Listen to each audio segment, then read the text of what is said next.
Israel is not a Western democracy. They're just not. And they don't get to play this card anymore. Israel took control of the West Bank and Gaza in 1967. Gaza was not occupied. It had a border with Egypt. You know, people came from there and worked inside Israel. What did they use that for? October 7th. And you're talking about that they didn't have, and it was a concentration camp. It wasn't a concentration camp. When you have all of that weapon inside that area, where did you get that from, right?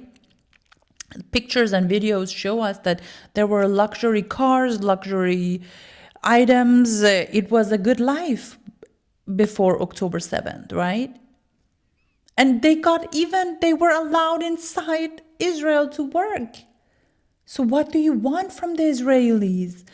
They haven't occupied them for a few months after a war or even a few years after the war. They've occupied them for nearly 60 years, for longer than the Soviet Union occupied all of Eastern Europe. And none of the people in those territories have any voting rights whatsoever. So how can you call yourself a democracy? By the way, I'm not that into democracy. I understand. It doesn't matter that you both don't like democracies and you don't like Israel, because Israel is a democracy. 2 million Arabs are living inside of Israel and have all of the same rights, right? It was never about Palestine for those people who did October 7th. It's not about Israel even. And if it's, oh, they were oppressed, they were occupied, they were this, they were that.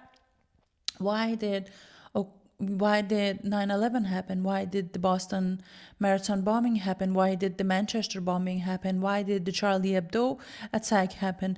Why did the New Orleans New Year's Eve happen? Why did all of these attacks happen?